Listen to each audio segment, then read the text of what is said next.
Hey folks, how's it going? I am. I've decided that for Friday we're gonna take a virtual field trip.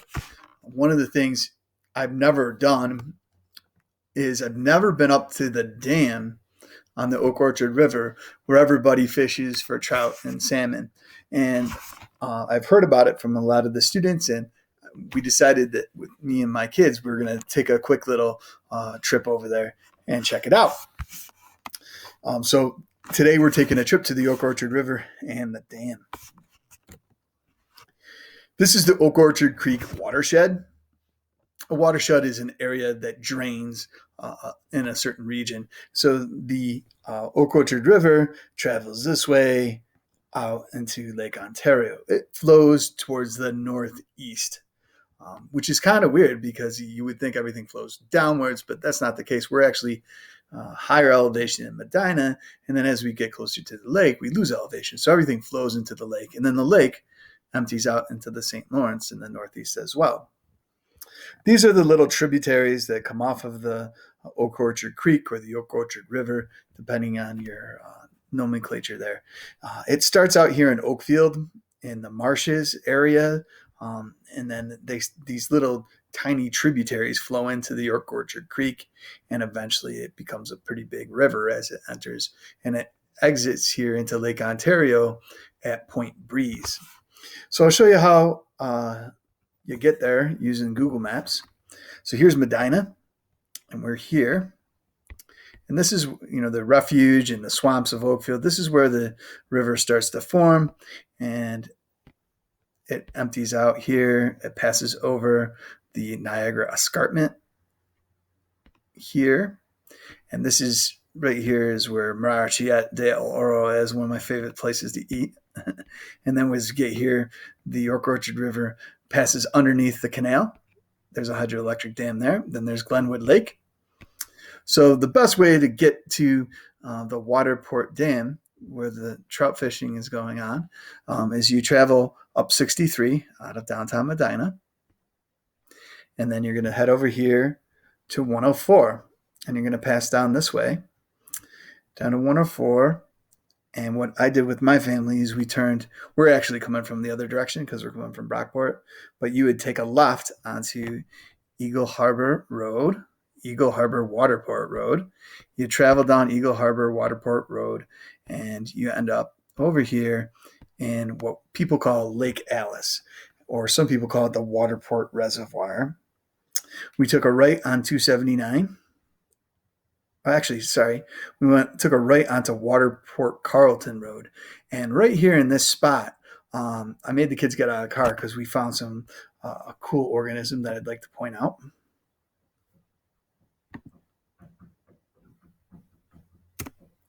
What we found was a mute swan, and these are the typical swans you see in our region.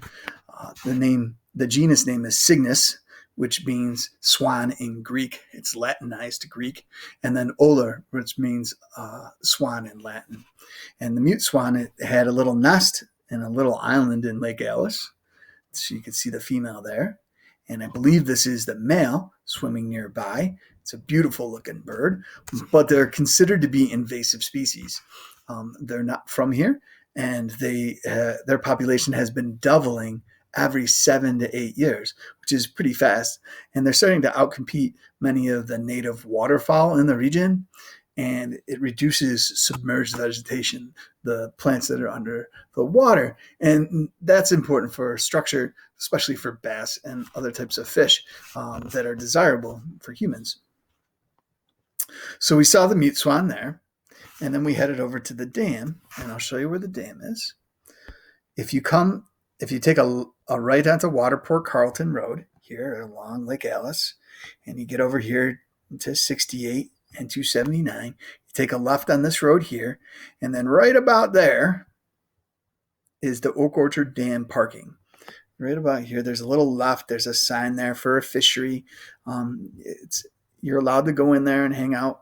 And this is the Oak Orchard Dam parking. And if you're interested in looking at some cool fish pictures, you can click on that as you go through, and you can see all the peoples. There's a rainbow and various trophy fish that people caught fishing off the dam.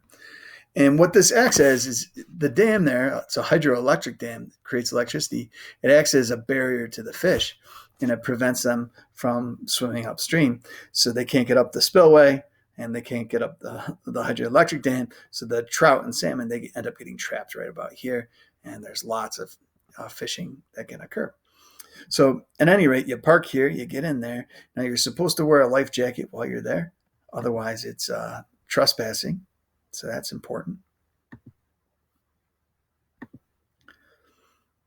And here's the dam itself. The water flows down these two tubes that are called penstocks. And inside there, there's a generator that generates electricity. And it's a significant amount of electricity. I looked it up. 4 megawatts is it's a lot for a little dam like this. It's enough to maybe 1,500 to 2,000 homes per year. That's a pretty big number of homes. It may be 3,600 homes per year. So that's quite a bit of electricity it generates. And it's operated by the Brookfield Power Company. There's a dam at Medina Falls and also one on Glenwood Lake that also produce hydroelectricity, but they don't produce quite as much, but it's still something. And you can see that in the distance here, you see the spillway, which is like a man-made waterfall as a consequence of putting the dam there and having Lake Alice form. And they call this Waterport Falls. Now, if you look on the side here of Waterport Falls, you see layers of rock, and it's Medina sandstone. That's sedimentary rock that was laid down a long time ago, little pieces of sediment, little pieces of rock or sand. They got cemented and compacted together, and they formed these layers of the famous Medina sandstone. So that's a great place to see it.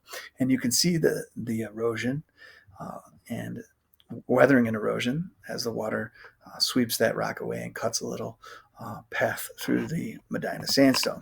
So it's kind of pretty. My daughter really liked that spot. It's pretty scenic, this area. It's beautiful.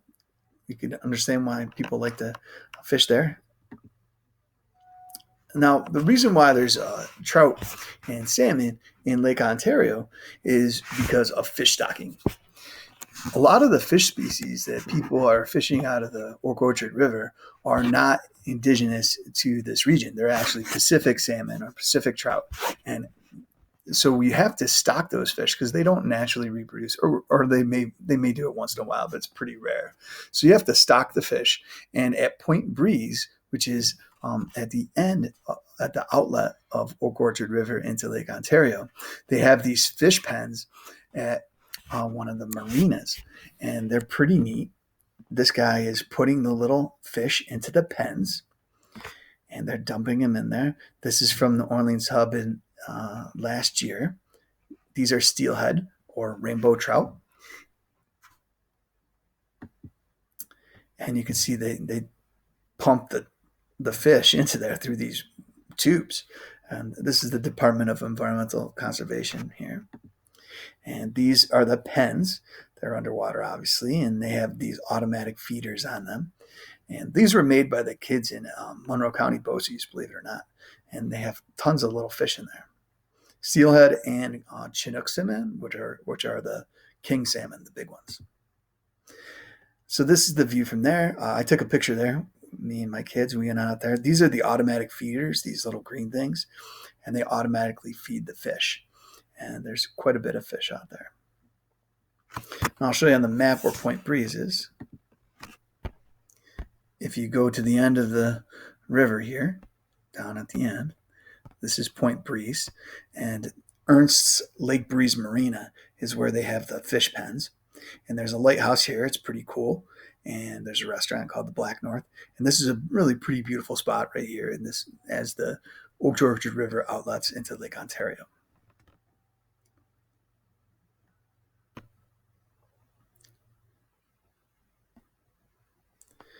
Here's the view of the pens. I took a little shot of that.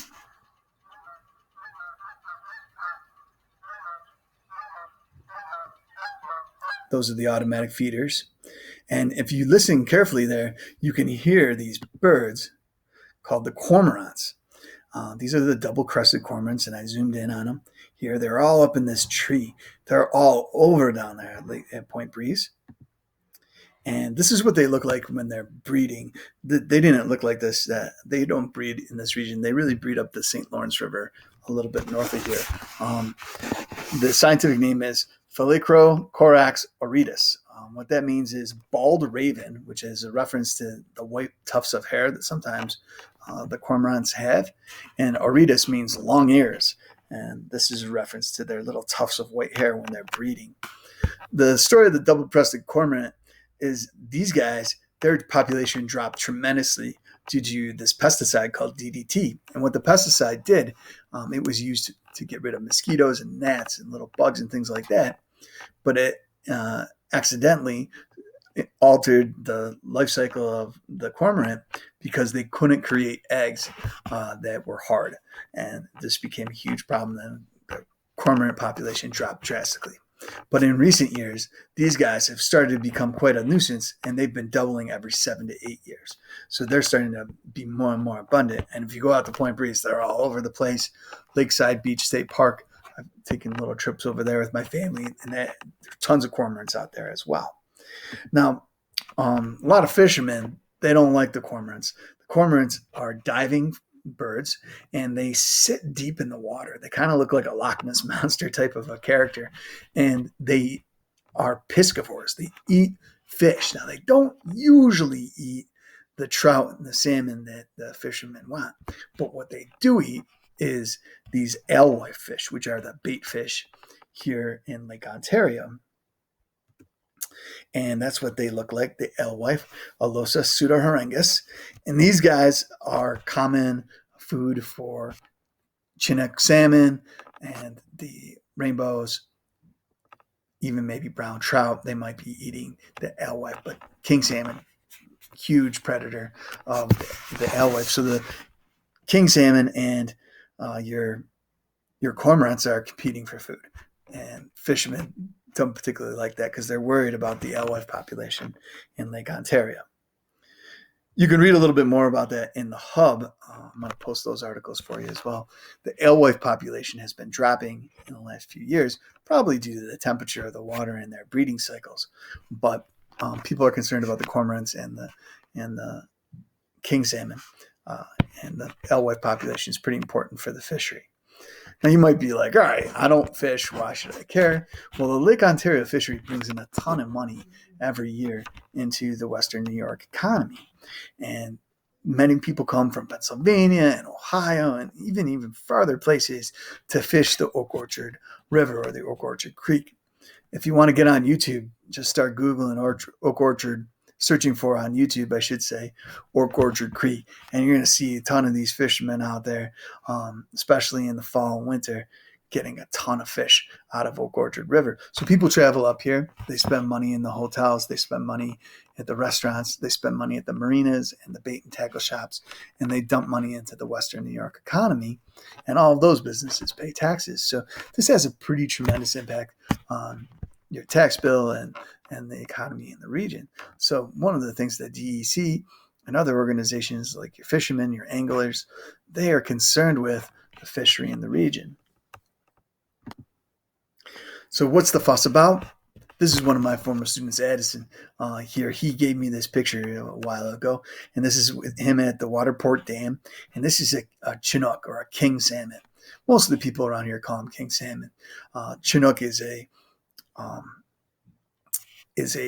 name that they use out west for the same type of salmon. That's where people imported them and started breeding them here in hatcheries. The king salmon is pretty neat. Its scientific name is Oncorhynchus tishwasha. I don't know if I'm pronouncing the species name correctly because this is in Russian. It's like Siberian Russian language. That's the name for the fish. And Oncorhynchus means hooked snout, which is a reference to the male. I think this may be a female. I'm not positive, but the males especially have hooked snouts. Their lower jaws are hooked. Well, the king salmon, they start traveling upstream. They spend most of their life out in Lake Ontario. The reason why they put them in those pens out at Point Breeze is they're trying to get the king salmon to imprint on the river so that they return to the river to spawn. Now, we don't think they actually get to spawn successfully here in Western New York, but they still travel up the river and they get trapped at the Waterport Dam. So there's a ton of guys and girls out there fishing, getting king salmon during their peak season, September or October. There's a bunch of people lined up there. Another species that you see quite a bit, Oncorhynchus mykiss, which is called the rainbow trout or the steelhead. If the rainbows, they live in the river the whole time, they get a nice rainbow color. If they live most of their life cycle in the ocean or maybe Lake Ontario, they get a steely color. So that's why they're sometimes called steelhead, sometimes called rainbow trout. They migrate into the stream about March or April, so maybe a little bit before now. That's their peak season. And there's a bunch of folks out there that offer fishing tours, fishing guides, people that go out in boats, charter boats to fish, that rely on this industry to make a living. And it's kind of neat. And I was looking at a lot of the guides. It looks like a super fun thing to do, go out there. I grew up in the suburbs. I'd like to try it sometime, get out there and fly fish. It seems like a pretty cool hobby. And here's a guy, I saw this guy's video on YouTube. He's out there in the middle of winter. It's like November, December is the peak for the brown trout, Salmo chuta. The brown trout's actually from Europe, but it's in most of the rivers here in Western New York. It is stocked as well many times. This guy, I think he was trailing from Wisconsin over here to fish at Oak Orchard Creek. But anyway, beautiful looking fish there. And just something for you to see. Something to think about. You might want to try fishing. You might have this as a hobby, but it brings a bunch of money into Western New York region, in particular Medina. And I imagine if you had a hotel or some of the cool restaurants on Main Street, some bistros and the new restaurants that are starting to pop up on our Main Street, this would be a great way to get people into town, offering more fishing opportunities. So the management of the fishery is a pretty important thing, and it's pretty neat. Brockport has a pretty great program for studying fish. I went through the program at Brockport in biology, and I took some fishery classes. It's a pretty fascinating subject. At any rate, just wanted to give you a little field trip. Encourage you folks to get outdoors, maintain your social distance, of course, and hope you guys have a nice weekend.